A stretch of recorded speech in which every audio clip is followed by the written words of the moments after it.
दोस्तों नमस्कार, आप देख रहे हैं सत्य हुंकार। मैं आपके साथ सत्यपाल। आज और एक बेहतरीन जानकारी के साथ मैं एक बार फिर हाजिर हुआ हूं।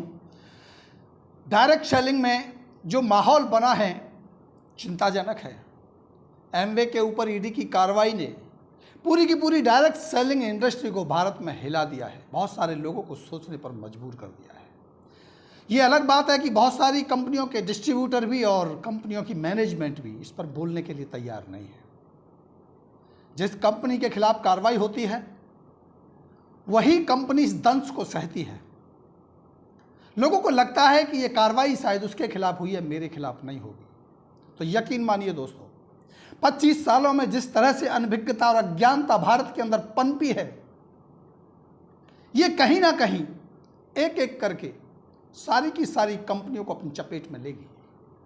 आज इस कंपनी के साथ, कल किसी और कंपनी के साथ। सवाल सबसे बड़ा यह है कि इस कार्रवाई से कुछ कंपनियां खत्म हो जाएंगी तो वहीं कुछ कंपनियां ग्रो कर जाएंगी।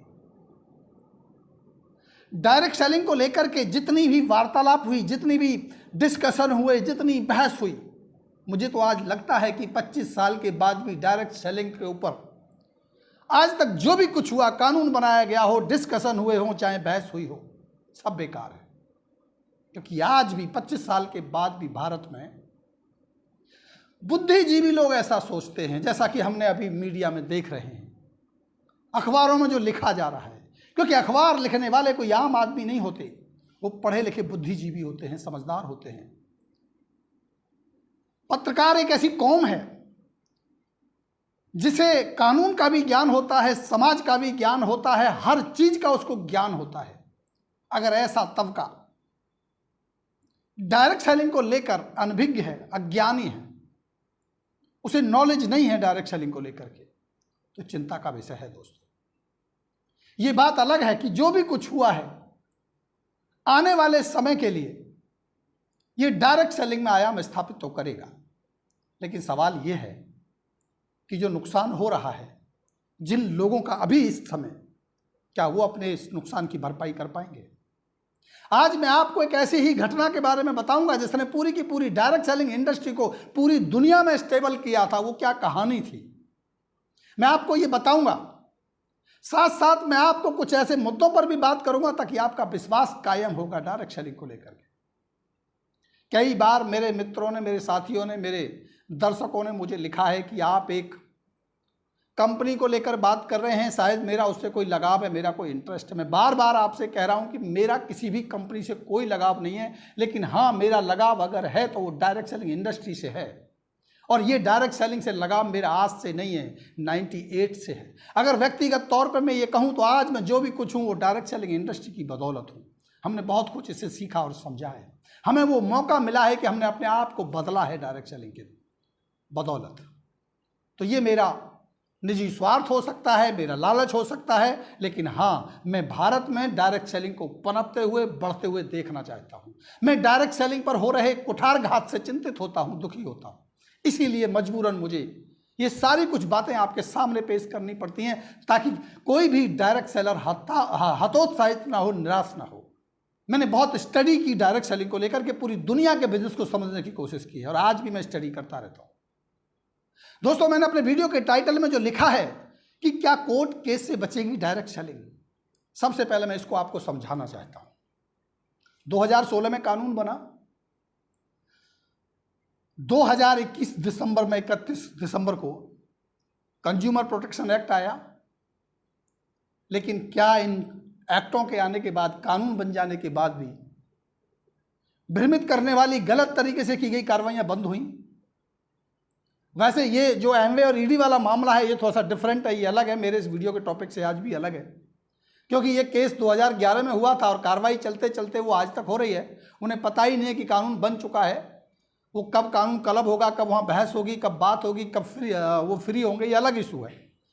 मैं कहना ये चाहता हूँ कि 25 साल के बाद भी, इतने सारे डिस्कशन होने के बाद भी, क्या डायरेक्ट सेलिंग की सुरक्षा के लिए कोई बदलाव हुए?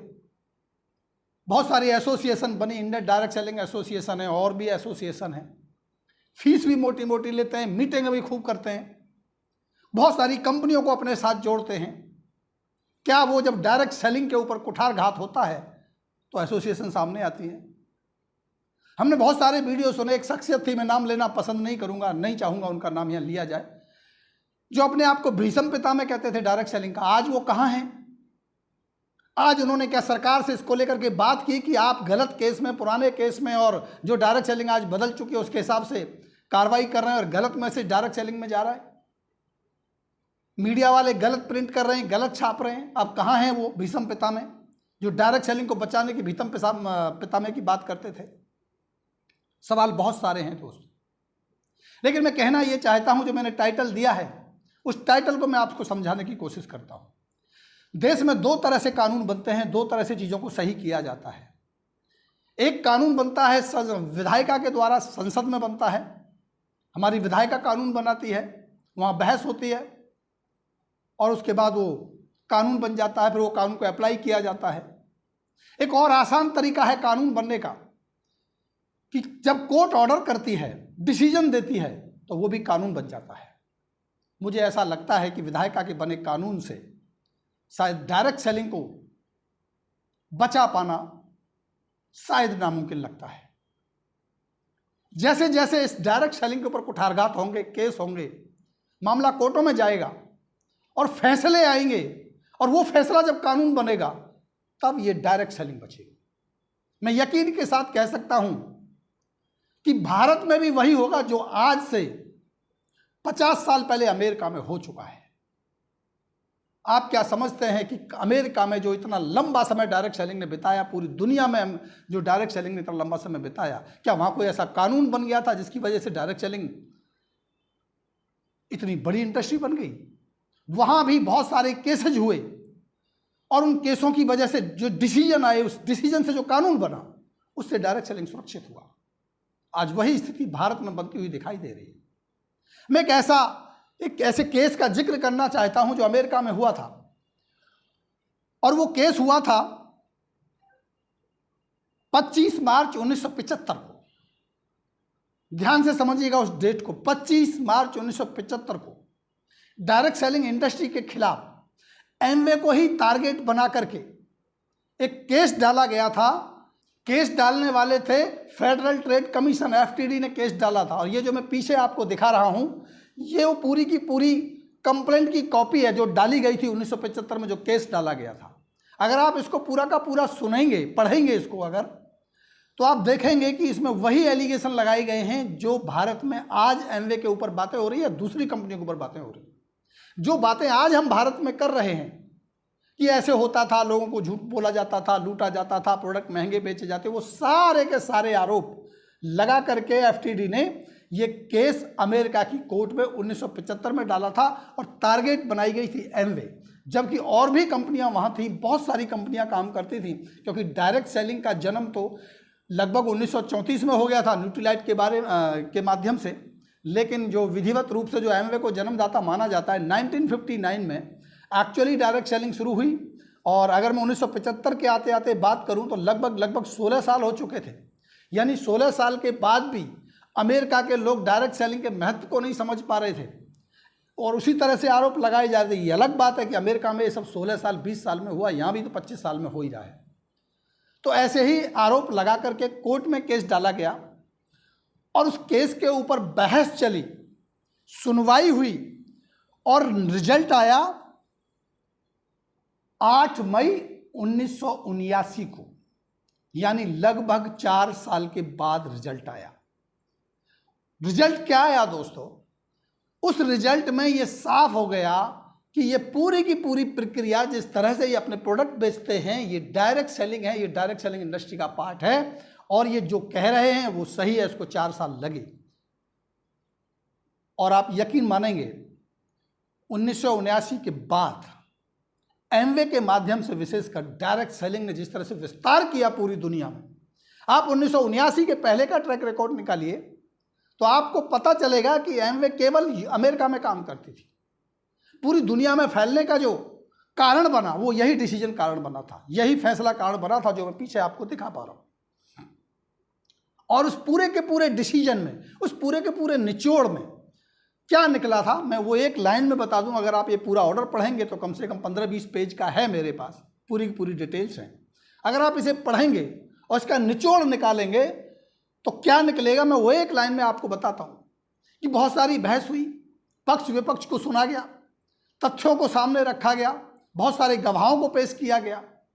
लास्ट में एक सवाल पर आकर के कोर्ट अटक गया और सवाल ये बनाया गया कि अगर आखिरी व्यक्ति को भी इस व्यापार में आने से लाभ होता है, आखिरी व्यक्ति जो किसी को भी आगे मेंबर ना बनाए, डिस्ट्रीब्यूटर ना बनाए, ना जोड़े, जिस भी भाषा में आप उसे बोलना चाहते हैं, इस पूरी की पूरी कड़ी का आखिरी व्यक्ति अगर बेनिफिशियरी है तो फिर ये इंडस्ट्री डायरेक्ट सेलिंग है। इसे chain system, money circulation, pyramid scheme नहीं माना जा सकता। सिर्फ एक बात पर आकर के रुके और यह साबित करने की चुनौती दी गई कि आप साबित करके बताइए क्या आखिरी व्यक्ति जो जुड़ता है इस कड़ी के सबसे नीचे पायदान पर जो जुड़ता है, क्या उसे भी फायदा होता है तब जब वो किसी को ना जोड़े?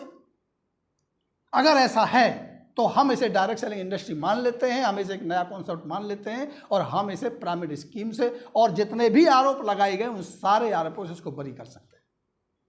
तो यकीनन डायरेक्ट सेलिंग में इस बात को प्रूफ किया गया और बहुत सारे मेरे मित्रों ने भारत में भी मेरे से सवाल पूछा, क्योंकि मैं बहुत लंबे समय से डायरेक्ट सेलिंग के ऊपर खुल के चर्चा करता रहा हूं। मुझसे पूछते हैं कि आप पहचान बताइए, डायरेक्ट सेलिंग का मॉडल बताइए।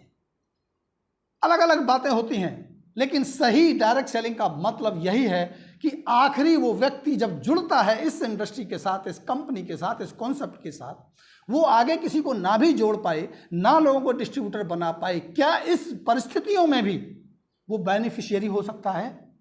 अगर उत्तर मिलता है yes, that is the real direction, real direction. और यही साबित हुआ था, ये साबित हो चुका था 1978 में और उसके बाद पूरी दुनिया ने इस डायरेक्ट सेलिंग का लोहा माना और बड़े आयाम स्थापित हुए। आज भारत में वही हालात आ बने हैं, आज भारत की वही सिचुएशन आ गई है। कानून बनाने के बाद भी कार्रवाइयां हो रही हैं। इसका मतलब यह है कि कोर्ट के आए फैसले ही इसको स्टेबल करेंगे। जब इस केस के ऊपर जो केस की चर्चाएं चल रही हैं, जब इस केस का डिसीजन आएगा, फैसला आएगा और दोबारा से ये कंपनी अपना काम शुरू करेगी, वैसे काम बंद नहीं हुआ है, मैं आपको बता दूं, काम बंद नहीं हुआ है, केवल प्रॉपर्टी को अटैच किया गया है। बाधाएं हैं, दिक्कतें हैं, अकाउंट से पैसे की ट्रांजैक्शन को लेकर प्रॉब्लम है, मैन्युफैक्चरिंग को लेकर प्रॉब्लम है, लेकिन जो स्टॉक्स हैं वो चल रहे हैं, बराबर काम चल रहा है। उस दिन इस इंडस्ट्री में एक और आयाम स्थापित होगा, एक बार फिर एक विश्वास की कड़ी बनेगी और फिर ये पिरामिड वाली जो कहानियां हैं, लोगों को गुमराह करने वाली जो कहानियां हैं, लोगों को लूटने वाली जो कहानियां हैं, लोगों के पैसे लूटने वालों की जो ये प्रपंच बनाए जा रहे, कहानियां बनाई जा रही हैं, ये मिथ्या साबित होगा। और उस दिन एक बार फिर शायद वही लोग जो आज इस डायरेक्ट सेलिंग के खिलाफ बोलते हैं, वो माफ़ी मांगने तो नहीं आएंगे, मुझे पता है, उस पर आर्टिकल लिखने तो नहीं आएंगे, मुझे पता है, क्योंकि उनकी न्यूज़ तभी चलती है जब वो नेगेटिव रिपोर्ट बनाते हैं। अगर वो पॉजिटिव बनाने आएंगे कोई नहीं सुनेगा उनको। मैं देख रहा हूँ एक एक वीडियो 2-2 लाख 3-3 लाख जा रहा है, लेकिन जिस दिन वो इसकी पॉजिटिव खबर बनाने आएंगे उनका वीडियो नहीं चलेगा, वो नहीं आएंगे सामने, मुझे पता है। लेकिन यकीनन उनको गिलानी होगी, उनको सोचना पड़ेगा अपने अंदर कि हमने डायरेक्ट सेलिंग पर दिया गया वक्तव्य हमारा गलत था।